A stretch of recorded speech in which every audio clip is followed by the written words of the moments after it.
it's a matter of training your brain to relate as well as possible to your body. Focus on what really matters to perform as well as you can, and let the other stuff take care of itself. And hypnosis can really help you do that.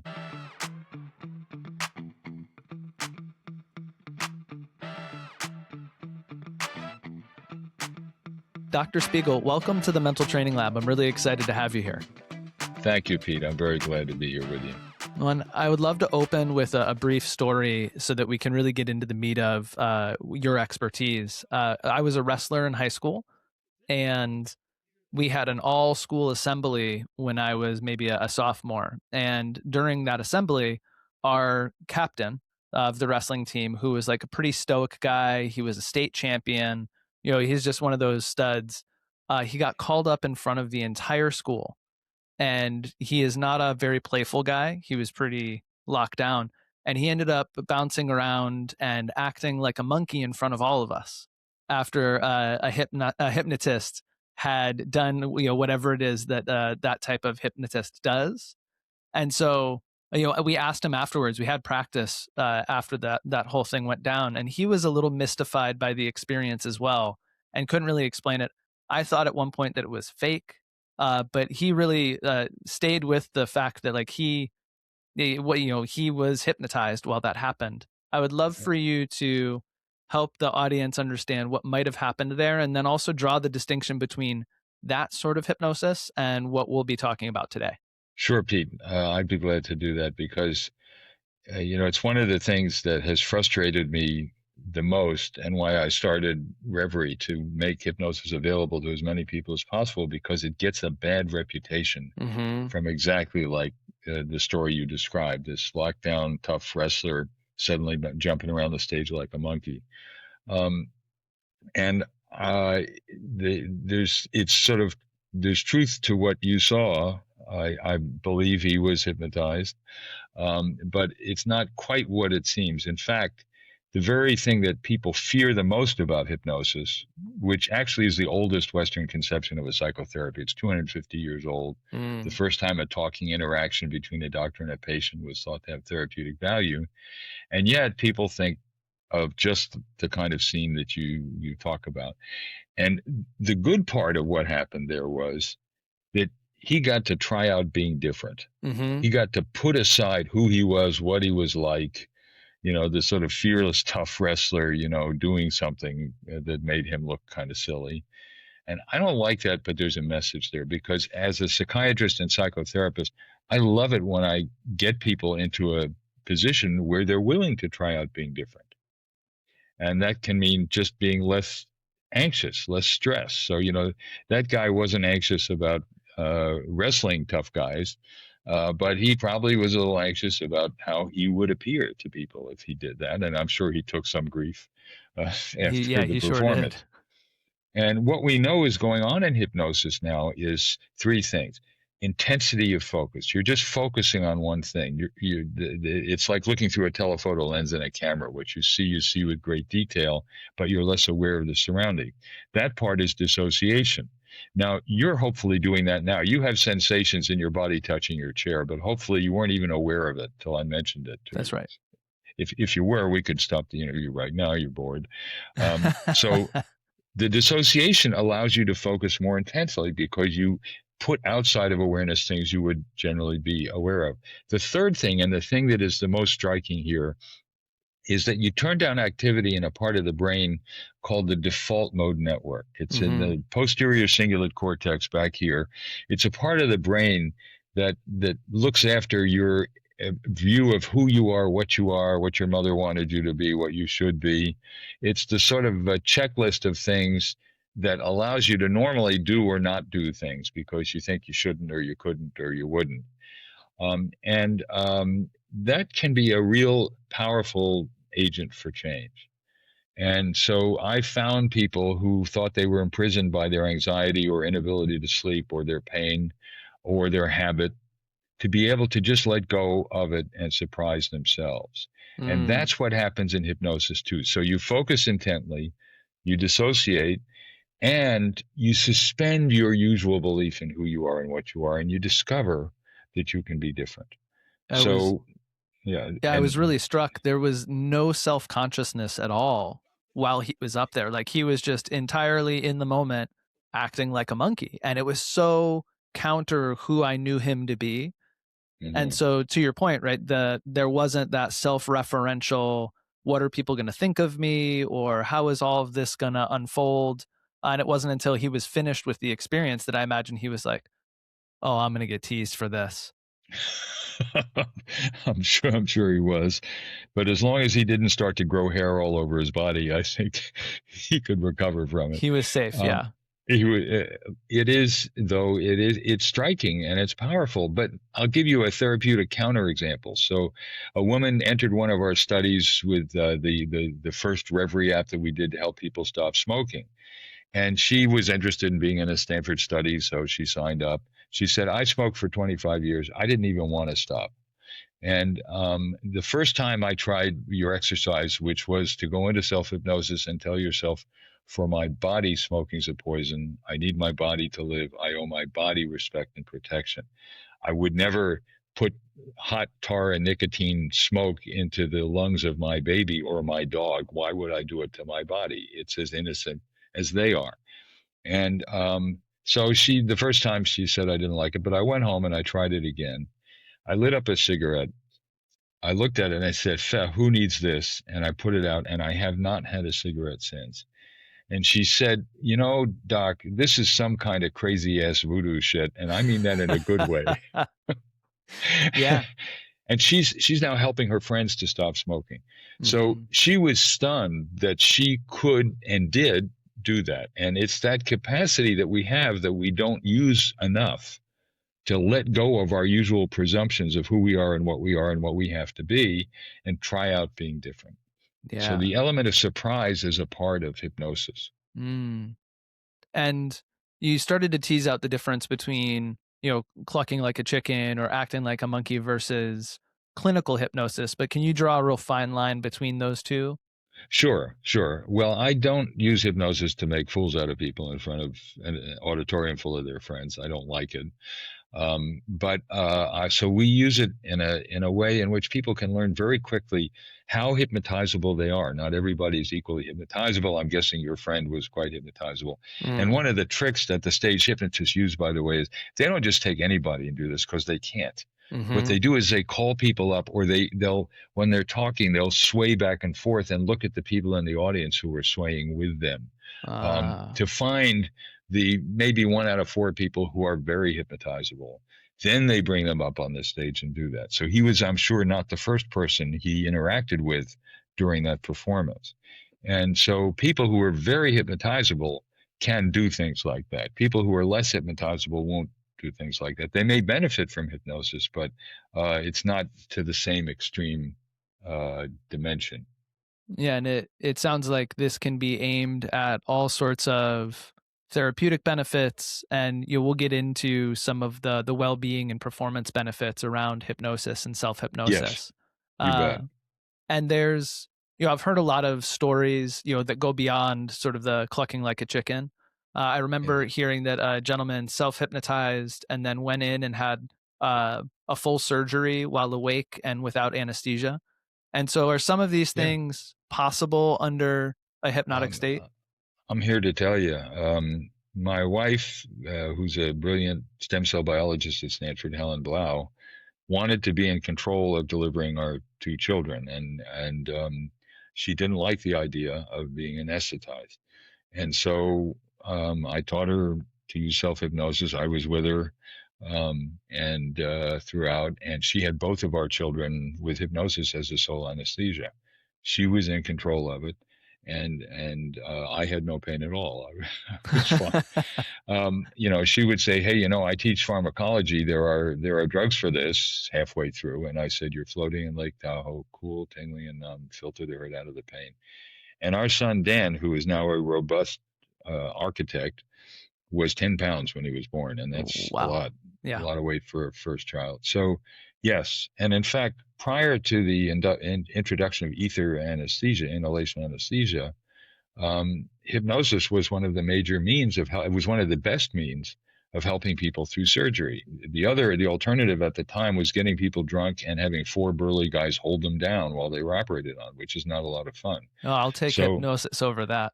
exactly, and I lectured at the Ether Dome at Massachusetts General Hospital at Harvard, and that's where the first use of ether was 150 years ago, and the surgeon strode to the front of the amphitheater, saying, "Gentlemen, this is no humbug," to distinguish hypnosis um, from ether. And you know what? It's a shame because there are a lot of things could be done. You know, anesthesia has its risks. It's a serious risk, and there are times when it's the best thing to do. A lot of times, but there are times when it's not really necessary, Mm, and people can suffer side effects. Older people tend to remain somewhat cognitively disorganized after general anesthesia mm-hmm. for a long time, and so it's got its place, but so does hypnosis. And you know, Pete, what bothers me, and one reason that I built Reverie, is last year 118,000 Americans died of opioid overdoses in the United States. And a lot of them got hooked, uh, starting with prescriptions from their physicians. Mm-hmm. You know, you have a procedure, you'll have pain for 3 or 4 days, and you get a month's worth of opioids, OxyContin or something else, Right. and you just keep taking it. And you know, when I was in medical school, and I'm still angry about this, my pharmacology professor, I said, well, you know, opioids are addicting. You know, don't you get people addicted? And he said, no, only street junkies who are looking for heroin do. If you have pain, you won't get addicted. Well, you know what? The opposite is the case because you have what's called withdrawal hyperalgesia. Mm-hmm. You have more pain if you've been on opioids, and then you start to withdraw it while there's still a source of the pain. Oh, pain. Yeah. So you get trapped, you get hooked. And the most dangerous thing that many people don't realize, and the reason there are so many fentanyl deaths, fentanyl is like 100 times more potent than the standard opioids. Um, is that there are two different receptors on neurons to respond to opioids. One does reduce pain, and acutely it can be very helpful in reducing acute pain. And the other is in a different receptor on the neuron, and it suppresses respiration. That's And a so what problem. happens is people think that if they can tolerate the given dose because they need it to control the pain or because it makes them feel good, they won't have a problem with the dose they're taking. And what happens, like to the wonderful musician Prince, was he just went to sleep one night and didn't wake up. He just Mm-hmm. stopped breathing.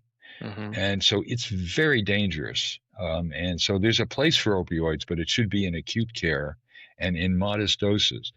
And so I wanted people to have alternatives that work. Mm-hmm. The strain and pain lies mainly in the brain. And we have shown, and others have shown, that you literally change the way the brain reacts to pain signals by using hypnosis. It can be Mm. a powerful tool in controlling pain. Yeah. I mean, for me, it was mind blowing to consider that somebody could even do that. Right, to sit Yep. through an entire surgery, right? And it was not an insignificant surgery that I was watching sort of documented in this video, Mm. right, giving childbirth. And so to Uh-huh. think that something like that that seems so far outside of the norm as possible starts to reorient the continuum of what the human mind can do with the human body. And it sounds like that's the domain of hypnosis. The strain and pain lies mainly in the brain. There are studies done. We did a study with a bunch of Stanford students, Pete. They were highly hypnotizable. We gave them shocks to the wrist, and we would look at what's called the event-related potential. We would look at the brain's electrical reaction to the stimuli. And so we saw the normal waves for the first half a second after the signals were given. And then we hypnotized them and said, your hand is in ice water, cool, tingling, and numb. Same shocks. And the first tenth of a second signal, we call that the P100 wave, disappeared. So Mm, this means that within a tenth of a second, the brain is getting the same input, but it's treating it differently. And then the P200 and the P300, and the P300 is usually big and is a response to either pain or shock or surprise, was half as big. So Within a half a second, the brain was treating the same signals entirely differently under hypnosis. And there have been other studies showing that depending on the words you use in hypnosis, you get a different part of the brain provides you with soothing, with anesthesia for the pain. So if you tell them your hand the way I did, cold, tingling, and numb, you get reduced activity in the somatosensory cortex, the part of the brain that is the primary sensory cortex. If you just say something different, you say, well, the pain's there, but it won't bother you, which is the way people often feel on opioids. You reduce activity in the anterior cingulate cortex, which is part of the salience network, the alarm system in the brain. And in fact, reducing activity in that region is what we see among hypnotizable people going into hypnosis. They turn down activity in that network. So you can actually choose which network gives you anesthesia in hypnosis by using different language during hypnosis. I mean, absolutely incredible, really, to think that in this state, the language that you use or somebody guiding you uses could truly alter the different regions of the brain like that with the same That's right. benefit. That's right. So, Now, you had so mentioned not everyone is equally hypnotizable, and I do have a bone to pick with you because there's a hypnotizability test that's yes. quite simple. And after doing some research leading up to the show, I wanted to run myself through that test. And I got caught in the middle of a bookstore by my wife with my eyes up at the ceiling like I was about to be possessed. And she was like, "Excuse me, are you okay? People are looking." And so I blame you solely for that. And I made sure that you got all the credit you deserved or the blame. Mea culpa, Pete. And yeah. right, something simple, and if you can describe the test to Sure. listeners, right, that something simple like Yeah. this could show you to what degree you are hypnotizable is pretty Yes. incredible. This is a quick test that gives you an idea. The definitive thing is to do a structured hypnotic induction and see how you respond. But this is just, can you look up? You can try it now if you want. Look up past your eyebrows. As you keep looking up, slowly close your eyes. You got it. Yes, you're very hypnotizable. It's the capacity to dissociate, lowering the eyes from lowering the lids, that we call the eye roll test. And it's a way of getting an initial idea of how hypnotizable you are. And, if you think about it, what do we do when we close our eyes? We usually go to sleep. That's it. Because our major safety measure is visual. It's seeing what's going on around you. And so the capacity to remain alert, turn inward, but close your eyes is something like what happens in hypnosis, that your eyes are usually closed. They don't have to be, but they usually are. And you can decide what to focus on. And it may be changing the way your body feels. It may be changing from a human to a monkey or something, but it's a way of disconnecting from your usual scanning awareness. And it turns out that there is a correlation between people's ability to keep their eyes up while closing them, which is not easy to do, actually. Yeah. And formally measured hypnotizability. So I hope you and your wife have made up since then. But we made it around that corner. And she was not surprised to find that I'm highly hypnotizable, and then very quickly was like, but I hope I'm not. And this leads me to my next question, because there's a sense, I think, when people hear about hypnosis that they feel like they might be taken advantage of, that somebody could put them into a hypnotic state without their consent. And I'm wondering how all that might play out. Well, actually, I mean, there's some truth to it in that, in general, I find that people who are highly hypnotizable tend to be the kind of people that tune into others pretty easily, that they can see things very easily from the other person's point of view. I know of a playwright who was doing very well, well known, and he was getting hit up for more and more donations, and he would, just whip out a check and write a large donation, and his accountant said, you're doing very well, but you're not doing that well. So he actually had to have a checking account set up where the checks had to be countersigned by his accountant. So he would write out the big check, hand it to him with the accountant's phone number, and say, "And I want to wish you a lot of luck." And so it is true that people who are highly hypnotizable, on the one hand, are very good at tuning into other people. They can be more cognitively flexible. They also can just really enjoy. You get so caught up in a good movie that you forget you're watching a movie and I enter the sure do. imagined world. And not everybody can do that. And so it's a benefit, but it's a risk. I have you ever been talked into anything that, in retrospect, you said, "Oh my God, how did that happen?" Has that ever happened? Unfortunately, yes. Yeah. So it's good to know that you can suspend your usual critical awareness and go along with something that, in retrospect, you may not want to. Better to be forewarned is forearmed. Mm-hmm. I had a student, a graduate student, who was very hypnotizable, and she said, "I'm a disciple in search of a teacher. That I'm always looking for people to provide structure." And part of what I was helping her do was say, sometimes that's a good idea, but not always. And you got a pretty good brain all by yourself, so use it. Trust yourself. Mm-hmm. So it is worth knowing that we're social creatures. We are susceptible of social influence. We do things sometimes for good reasons, sometimes for not good reasons, and some of that has to do with social influence. So, and people who are more hypnotizable are more open, vulnerable to that. And I think the best protection is to be aware of it, Mm-hmm. to know that just because this seems appealing at the time doesn't mean that I should go along with it. So you can Mm. protect yourself in that way.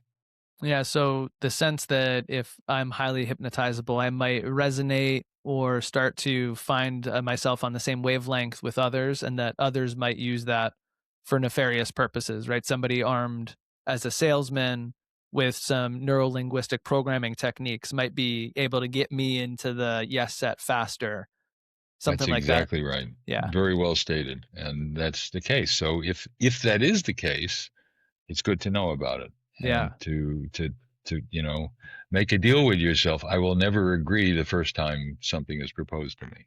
I will get by myself and think about it and talk it over with somebody else. But yes, that does happen. Scammers do that all the time now. yeah. That's happening. So it's good to be aware if you have that kind of vulnerability. We all do to some extent, but some people, some people have more of it than others. Yeah, we're gonna have a whole army of people who are holding their phones up, checking to see if their eyes come down with their eyelids, and then immediately canceling a bunch Yeah. of stuff they got talked into. And that'll Good, be good. a great I hope service that so. this podcast episode has done. So There we go. I'm uh, glad to hear that. That's right. If I can make the lives of scammers worse, I'm delighted to do it. there we go. So, There we go. Now, I have another story to lead us into the conversation around well-being and performance.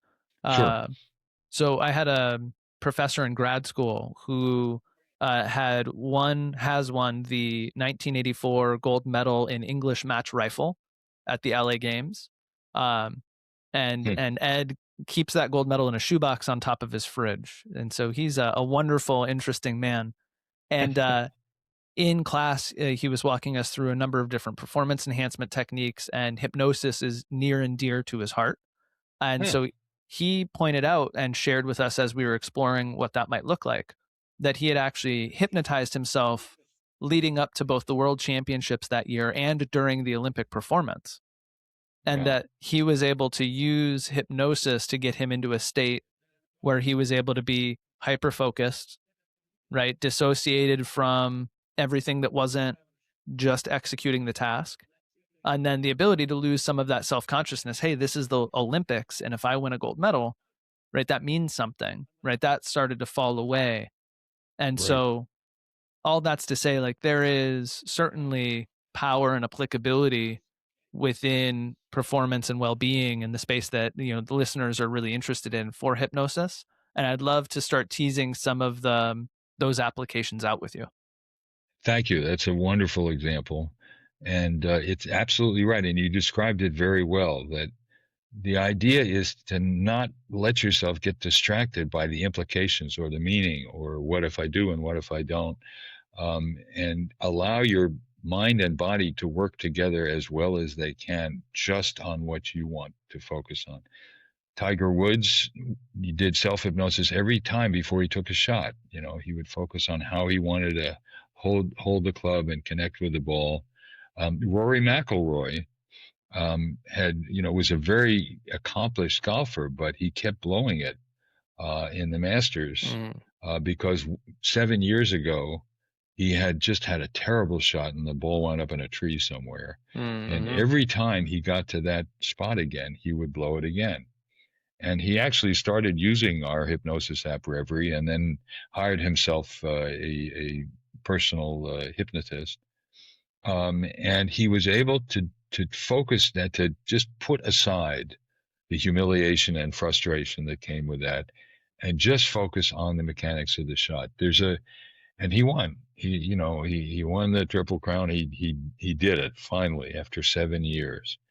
And the issue here, there was a wonderful book called Zen and the Art of Archery, written by a British philosopher in the 1920s. He was taught by Zen masters, and Mm. there are Zen archers who are just incredibly good. Yes. And the message in that book is that the mistake most archers make is they focus on the target. And you think, well, hell, that's what you have to Yeah, do. And that he said, seems to make sense. it would make sense, except what he's saying is the only thing that matters is how you relate to the bow and arrow, how you Mm. connect your body. That's what matters. And if you're focusing too much on the target, you're ignoring what you need to know and do to do it right. And the same is true with golfers who need to be using their body as well as they can, connecting with the ball as well as they can. And if they do that, the ball will likely wind up where you want it to be. And certainly, as you mentioned, if you're thinking about the implications of it, this is a world championship, and what would it mean if I get it, and what would it mean if I don't? Mm-hmm. That's a distraction. That's right. That's the last thing you want to think about. Now, I learned this, Pete, working with the Stanford women's swimming team many years ago. The coach noticed, and they're a fantastic team, and they have Olympic, swimmers on the team all the time. Mm-hmm. Um, and he noticed that the women were swimming faster in practice than they were in meets. And he said, "No, wait a minute. What's that? You would think that the arousal, you get all pumped up, your sympathetic nervous system is going. You think you'll be doing your best." Right. And what we found talking to them is that they were focusing on how the women in the neighboring lanes were swimming. Mm-hmm. And if you think about it, swimming is not a contact sport. It really doesn't matter what the women in the other team. And the same is true with golf. Mm-hmm. It's 4.5 hours, and they may, try and, talk to each other a little bit in ways that unsettle their opposition. But there's nothing. All that matters is how you do it. Mm-hmm. So I taught them self hypnosis, and every night I had them practice in their mind swimming their best race in hypnosis, and just completely tuning out what was going on elsewhere. And their speed during the meets improved. Yeah. They swam better because they learned to focus on what mattered, which is the way you relate to your own body. And that's what hypnosis can help you to do, is to tune into what matters, which is how you connect with your body, how you respond to how your body is feeling, Mm-hmm. and optimize that. And that's what you need in athletic performance. Mm-hmm. I've watched these gymnasts at the Olympics. It's a remarkable thing. I don't know how they do what they do, Truly but incredible. isn't it? But you see just the intense inner concentration that's going on. There's all this chaos going on around them, and they're just focusing inward and have this magnificent control of their body. In the Sochi Olympics, the bastard Putin had an Olympic Games there when there was virtually no snow, and the you could only do one practice run because there was so little snow, which is Mm-hmm. not good. And so they would go up. Bode Miller and other American athletes would go up, stand at the top of the hill, look up, close their eyes, and imagine how they would take every turn on the rundown. Yeah. And the American team did extremely well. So it's a matter of training your brain to relate as well as possible to your body. Focus on what really matters to perform as well as you can, and let the other stuff take care of itself. And hypnosis can really help you do that. Well, and it strikes me. I have a friend from grad school who worked in the MLB at the time, and I cornered him at a wedding. And he said, "What Mm-hmm. do you know now that you didn't know before you got into pro sport?" And he said, "You don't understand the quality of focus until you've stood next to the batting cage with some of the best in the world, right? It doesn't matter what's going on anywhere else. It's just the baseball, just their body, just the bat. And that's true if it's batting practice, and it's true if it's the World Series.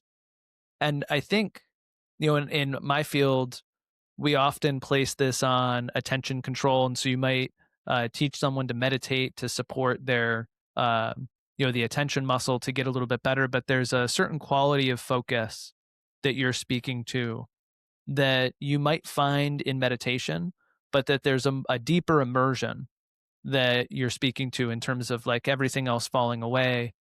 And it sounds like cultivating a self hypnosis practice might get you in touch with that state. And maybe we marry that with meditation practice to support it.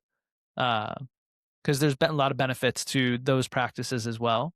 But it seems like there's something else behind this door that might not be accessible to athletes and performers if they're kind of poking around everywhere else. That's well put, Pete. And I think they're related, and many people have benefited from meditation. But if I would, and meditation works in some ways in the brain the way hypnosis does, but in some ways it's different. And meditation, I would say, is more about being. It's about being a certain kind of person and having open presence and being non-judgmental and having compassion for others. And those are all wonderful things. Hypnosis is about doing. So, I don't teach people to go around and be hypnotized half the time. I teach them to be hypnotized when you need it, to prepare for the kinds of things that you're talking about. And I had a woman who called me up and she said, I've been meditating for 10 years, half an hour twice a day. I love it, but I've had migraine headaches the whole time and it's driving me nuts. And so I hypnotized her. She was quite hypnotizable, and had her imagine she had an ice cap on her head, because migraineurs often have warmth, vasodilatation in the scalp, and that complicates and makes the migraine feel even worse. So I had her imagine she had an ice cap on her head. And she called me a week later and she said, my migraines are gone. Thank you, doctor. And thank you for freeing me to use my intentionality. Mm-hmm. Because she had been taught as a meditator, you're missing the point of meditation if you're doing it for a purpose. That's right. You're just doing it to do it. And hypnosis is different. You do it to solve a problem, to handle pain or stress or habits differently. Yeah. And so they're related, but they're not the same. And they're different in what happens in the brain when you do them as well. Yeah, that's it's an incredible distinguishing there, because I'm a long-term meditator myself, and there is phenomenal benefit in terms of how the relationship to the mind evolves. And there's a lot of freedom there, but to your point, right, that there is the conundrum of striving and how that gets you attached. And so the idea is to be unattached, to not strive. Whatever's arising is exactly as it should be, which is great sort of canvas on which to paint on, right? But then hypnosis is, in your words, right, it's intentional and it's aimed at creating a certain state, solving a certain problem. And in that way, I could see them really working very well together. That's a good point. Meditation isn't going to solve your migraines, and hypnosis did for her. Yes, exactly right. That's very well put. And they both have value, but they are different. And you can do some things with hypnosis that you can't or don't do with meditation. And there was a story, as I was prepping for this, I listened to a couple of your other podcasts, and there's a story you shared about a woman who was having really strong reactions, and I can't remember the exact details, but that you taught her to actually bring the reaction on, but paradoxically, right? Instead of making it go away. Can you tease that story out? Because I think for a lot of listeners who have to dance with pre-performance nerves or other things that they would often want to feel more control over, this would be a really interesting place to explore. Well, there was this may be the story. There are many, but this was a woman who was a member of a very successful wine growing family in the Napa Sonoma region. and she was having what we called pseudo seizures, hysterical seizures. She would Mm-hmm. suddenly, her head would start to shake, and she would feel she lost control over her hands and her head. She just kind of lived with it for a while, but then her daughter had a baby, and the daughter would not let her hold the baby because she was afraid that she'd start having a seizure and drop the baby. Mm. And that really got to her. So she came to see me, and it turned out that she was sort of in between two warring generations. So the father was still trying to control the company, but the sons who were also working in the company didn't agree with him and didn't like were getting restive, and they were dragging each other into court. It was pretty ugly. Mm. She was trying to get them together for Thanksgiving and Christmas, and they'd all yell at her, and she was a very nice person, just couldn't deal with that.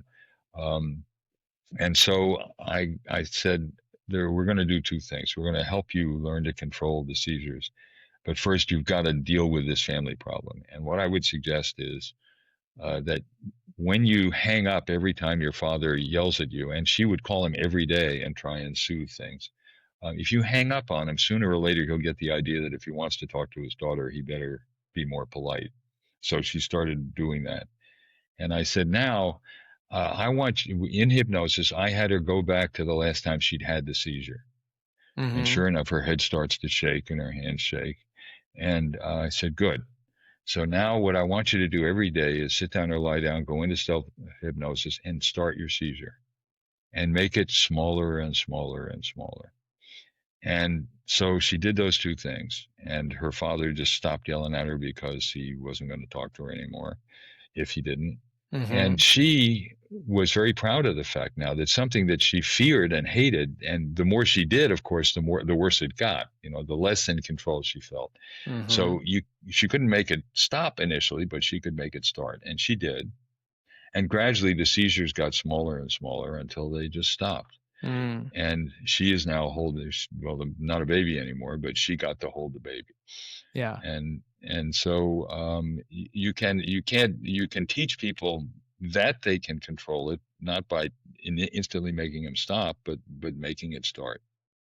Yeah. It first a little operant conditioning with her dad Yeah, to extinguish his yelling that's behavior. That's sharp. you got it. You got it. And That's right. and then Mm-hmm. this is what really struck me was the idea that you would actually voluntarily bring something on to Mm-hmm. show that if you can start it, you could also stop it. Exactly. And Exactly. yeah, that was really striking. And it's something that I think, I consider the clients that I work with and a lot of the stories I hear around sport and the things that get in the way, because what you described around practice to performance is one of the key conundrums for performers is that oftentimes when the stakes aren't there, right, and they have a little bit more freedom and they have access to their capacity, they're able to swim faster, play better, hit a better golf shot, and that the Right. pressure and everything that it means, and then what that manifests in their nervous system as ends up being the thing that removes their capacity as opposed to accelerates. That's And exactly right. If you're in fight or flight mode, what happens? You tense up your muscles. mm-hmm, Now, if you actually have to fight or flee, that's probably a good idea. But if you have to handle a golf club just right, it's not a good idea.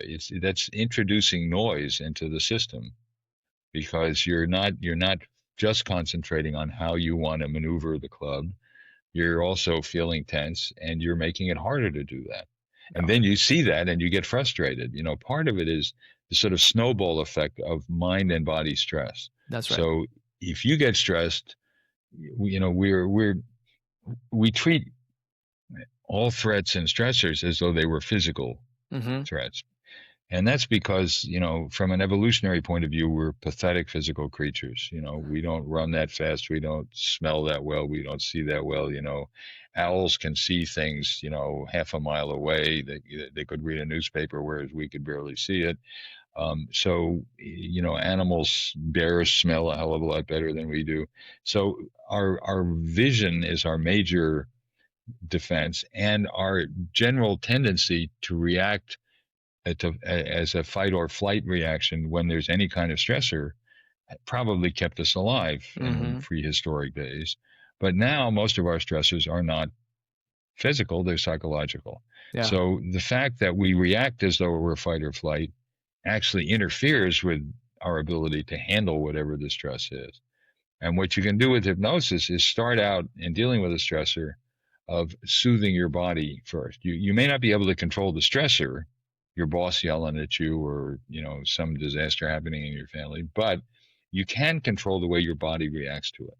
Mm-hmm. And that's controlling the one thing you actually can control. And then you can picture on an imaginary screen what the stressor is on one side, the scowl on your boss's face, and one thing you could do about it. Mm-hmm. Sorry, boss, I'll rewrite the report, or whatever it is. But you're already starting to feel more in control because you're not treating it like a fight or flight reaction. Yeah. And that's something you can learn to do very quickly and very well in hypnosis.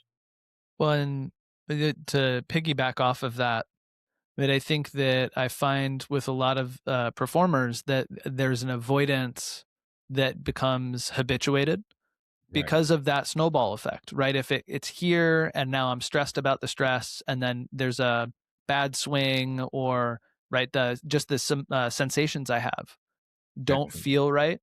Now all of a sudden I want to get further and further away, and so there's this moving further, and it becomes bigger as you get further away from it.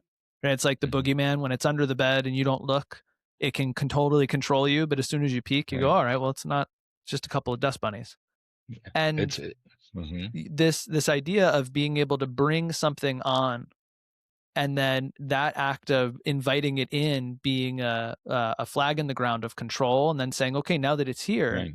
I can actually soothe my way down out of it, I think would be really potent for folks listening who could invite some of those pre-performance jitters in, right? The nerves, the anxiety, the what ifs, and then Mm-hmm. notice how that manifests in the body and say, okay, well, if I can start it, I can stop it too.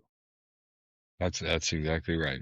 That's exactly right. And it's how phobias start. Most people with airplane phobias have not had a bad incident on an airplane, or Right. maybe a little roughness, storm or something. But that's not what causes it. What causes it? They begin to get anxious, and they do exactly what you said. They avoid it. And when you avoid it, it just gets worse Yeah, because that's you right. think there must be a reason why I avoided it. There must be something terrible going on. And you don't have experiences of a good response to the situation, That's of right. being in a plane when there's some turbulence and handling it fine. So I do exactly that. I teach them three things when they're getting on an airplane: to buckle their seatbelt and then float with the plane. So Mm. enjoy the movements the way you used to enjoy a roller coaster when you were a kid. Just float with the plane. Don't fight it, because if you fight it, it just gets worse. Mm-hmm. Then think of the plane as an extension of your body. If you want to get somewhere faster than walking, you ride a bicycle. If you want to get there faster than that, you take a car. If you want to get faster than that, take an airplane. It's an extension of your body. And they'll say, well, I'm not in control. I said, well, look, you know, you chose an established airline that trains their pilots well and have very skilled people doing it. So the pilot, think of him, his hands on the control as an extension of your body, and his training and judgment is an extension of your brain. He's doing what you could do if you learned to do it. But you're not a victim of it. You're choosing to do it because he's good at what he does or she's good at what she does. And the third thing is there's a difference between a possibility and a probability. It Mm-hmm. is always possible the plane will crash, but it's not probable. That's right. And in fact, I sat with pilots who say, I'm more scared of driving in cars because, think about it. If something goes wrong on an airplane, you've got like 5 minutes to figure out what it is and fix it. That's In a right. car, you're crashing into a tree or a telephone pole Quarter of in a second. seconds. Yeah. Yeah. And so I'm much more comfortable Mm-hmm. in an airplane than I am in a car. Yeah. So you're absolutely right that you compound the problem by avoiding it. And when you engage with you feel more in control because you are engaging.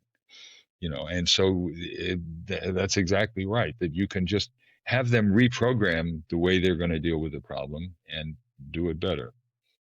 Yeah, and it strikes me that that we've talked a lot about control, and that Mm. what's underlying here is like there's an opportunity to rewrite a lot of the rules that we have around who we are and how the world is supposed to behave. That's And exactly right.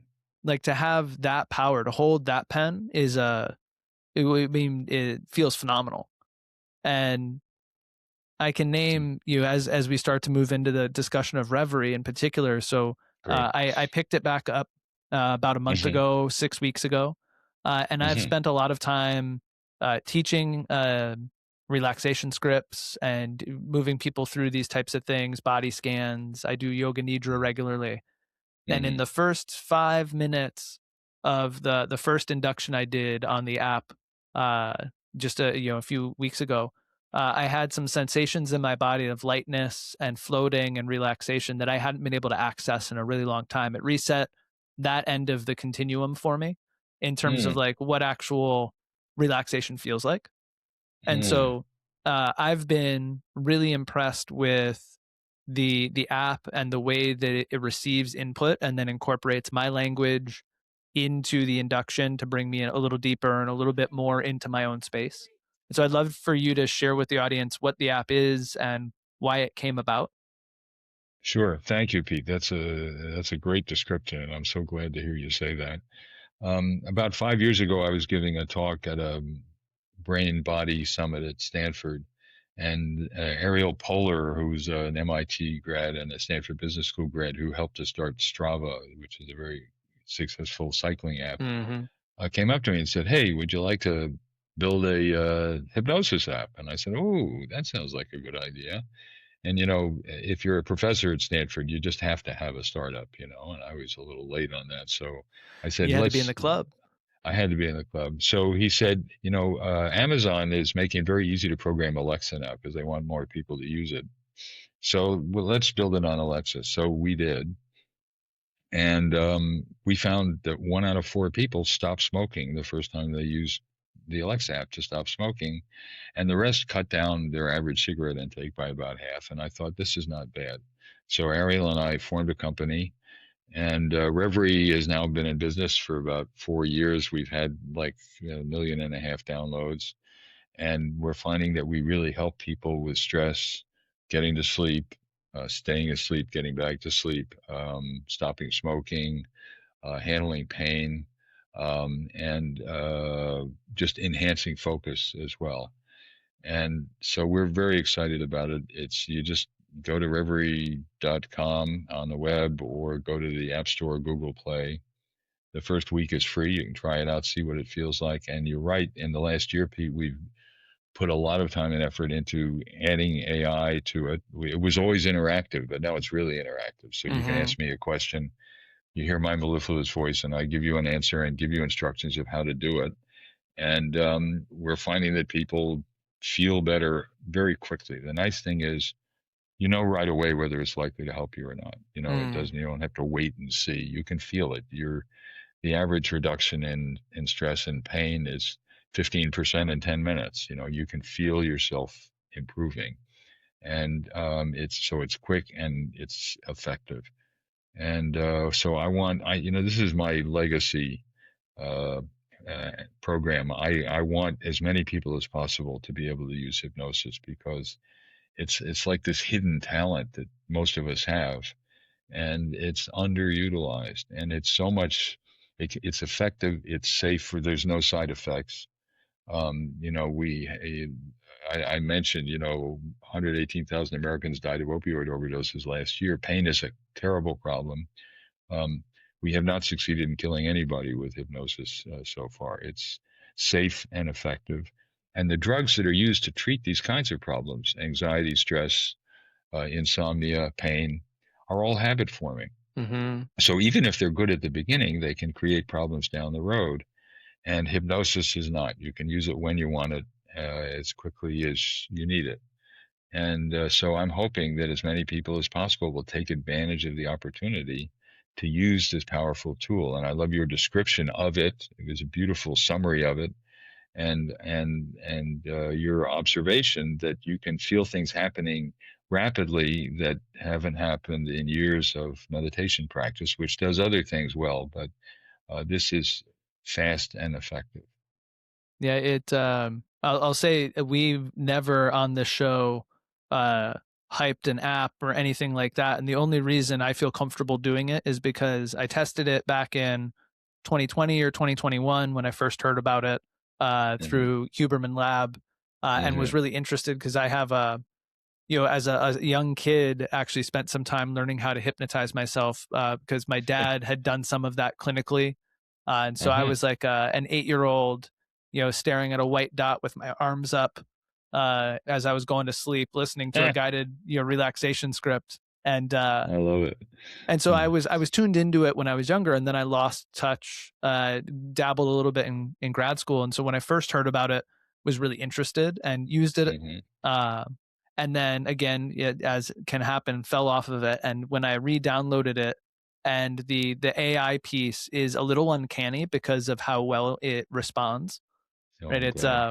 so Mhm. that part is really interesting. But what I really love about it is that I could talk about floating on my parents' lake, and here are some details that really stand out to me, and then you'll speak that back to me as you continue to take me deeper into the hypnotic Yeah, state.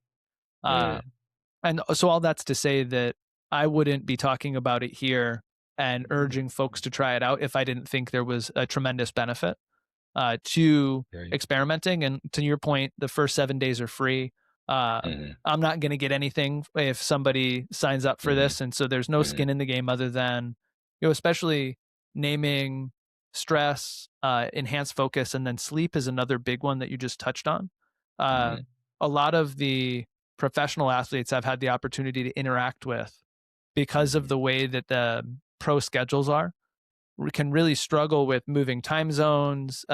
Planes get in at 2 in the morning, and then you've got to turn around and be back at the rink or back at the ball field, the next day. And the ability yeah, to shift your relationship to sleep mhm. so that it's not something that you feel like you should do better and are a little nervous or anxious about, and then feel like you're fighting with yourself around. Right, that alone would be a huge benefit to folks out there who are seeking to get better and then be able to perform when they need to. I'm so glad to hear you say that, Pete, and I feel honored to do it. And I want you to know that I've worked hard on Reverie for 5 years. I haven't earned a nickel from it, and I don't care. What I want is for people to have the ability to do the kinds of things that you're talking about. And I've worked with a pro golfer, Trevor Connor, in Canada, and he said, one of the things people don't realize about golf is not just that you have to focus intently, but not tense up when you're playing, but most of the time you're not. And if you can't turn yourself down in between, you're going to be really exhausted by the end.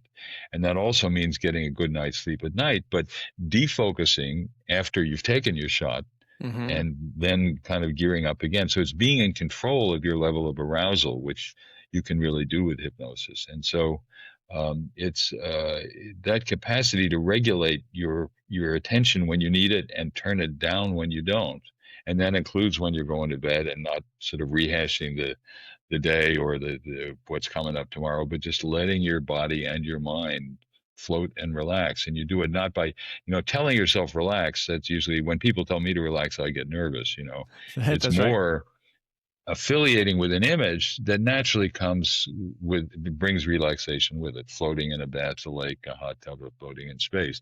And that's what you can also do with hypnosis. So I'm honored and glad that you have this reaction to reverie, and I appreciate it. And I hope as many people as possible can get to use it. Excited to hear folks who are listening and what their experiences with it, if they Hmm. haven't had an opportunity. And again, that idea that hypnosis makes available what otherwise feels impossible. Hmm. And to Hmm. really know that you're going to understand whether or not there's benefit really quickly as well, whether you're hypnotizable or not. And finally, to your point, that it's safe. And so Hmm. you can try it out, you can see how it works. And if you don't like it, that's okay too. There are other That's okay. avenues here, but uh, Hmm. it is hypnotic state is unlike any other state really that we can access. Right, there's some overlap with flow, right, Yes, but that's right. uh, Hmm. whereas hypnosis is intentional, right? Flow is Right. something that the way I describe it is like you set the table and then you don't know if she's going to come and join you to eat. And so That's a you good way to athletes put that it. I work with are Yeah. wanting to be in flow, but it's not Hmm. something you can force. Whereas hypnosis is something that you could cultivate and learn how to do with intent. That's right. That's beautifully put. That's exactly right. And so you've got it there when you want it, if you need it, and you can just turn it off and go on about what you're doing. But the more you learn to use it, the more you realize how much control you're in of Hmm. being in or out of that state. And when you're in it, you use it, you get what you want, and then you can go back about doing things regularly, which is something you can't do with medications. Once That's they're right. in you, they're in you. Yeah. And the nice thing is that you've got it when you need it, and you can turn it off when you don't.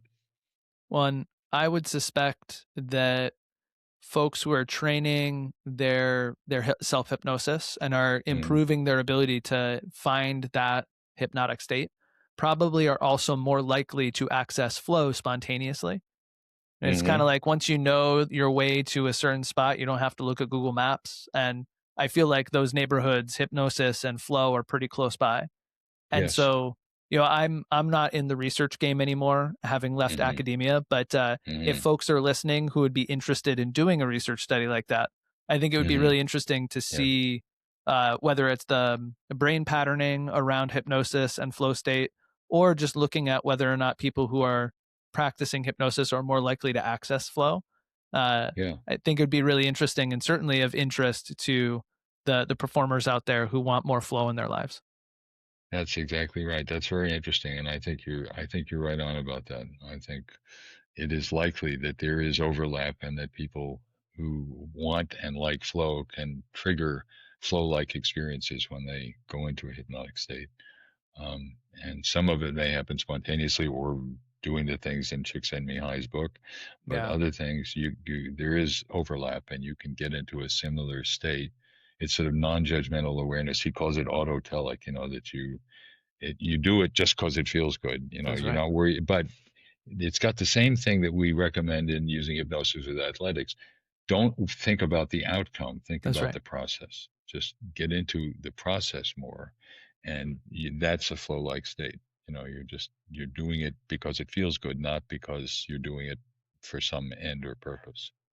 Yeah, when the doer becomes the doing, not Hmm. to get too esoteric, but That's yeah, yeah, that yeah. default mode network and the falling away of the self-referential loop That's exactly it. happens in both hypnosis and flow. And so my Hmm. suspicion is that getting better at doing that intentionally would Hmm. make it more likely for that to happen when we really want it to happen, but aren't necessarily in the state to hypnotize ourselves. Well, And it's like yeah, any kind of training. You do it enough, and it becomes semi-automatic. You yeah, can just be there when you want to be there. And um, the more you practice it, the more natural it becomes, and you engage with enjoying the process rather than moving yourself toward the outcome. You just get into it, and that's what good performance is. When yeah. actors, they train, the method is you don't train to remember to act like this guy. You train to become that guy. Mm, You know. And good actors, when you say you did a wonderful job, they say, "What did I did? I was just that guy." And so it's non-effortful engagement, and yeah. it can be very rewarding. That's right. Well, if that is not a good enough reason, right? We've talked about potentially getting more flow in your life, being able to sleep better, right? Being able to manage pain differently, being able to manage stress, and also Hmm. being able to rewrite the rules of what's possible when it comes to who you are and how you think you have to behave. Yeah. I don't know what else is, but if you have something that you'd like to add as like a parting shot to the audience, I'd love to hear it. And Well, I would just say that use hypnosis to focus on what you're for, to not fight something because it'll fight back, but instead use it to immerse yourself in the direction you want to go in. And the nice thing about it is also you can feel good the moment you start to do it. That is, you're not, if you want to eat more sensibly or stop smoking, you're not feeling you're depriving yourself. You're saying, I'm loving and protecting my own body. I'm treating it like the dependent child that it really is. And you feel good about it right away. And the best way to change human behavior is intermittent positive reinforcement. And the nice thing Hmm. about hypnosis is it makes you feel good the minute you start using it. Yeah. And you use it right, and you'll feel even better. And that's a good thing. And by the way, you and I have something else in common. We both have fathers who did hypnosis. Yeah. My father was a psychiatrist who used it since World War II, and so the dinner table conversations were interesting, and I decided to learn it for myself. So my son was trying. I use it with my kids when they were little to go to sleep, and I thought I'd gotten my kid to sleep, and Dan came found me out in the backyard later, and he said, "Dad, I need a professional." He said, "I can't do it myself." uh, So we both learned and are continuing the tradition. It's nice. That's beautiful. Well, we'll have all of the links and where people can find Reverie in the show notes, and how to find out more about your work. Dr. Great. Spiegel, I really appreciate the time, and obviously it's a topic that is uh, close to my heart, and also just I think Mm, endlessly fascinating. And hopefully, thank you. listeners will have gotten a little peek into how it might benefit them, and they'll go give it a try. Thank you, Pete. Well, as you know, it's close to my heart too, and it's a pleasure to find a fellow traveler who feels that way too. I've really enjoyed being on the show.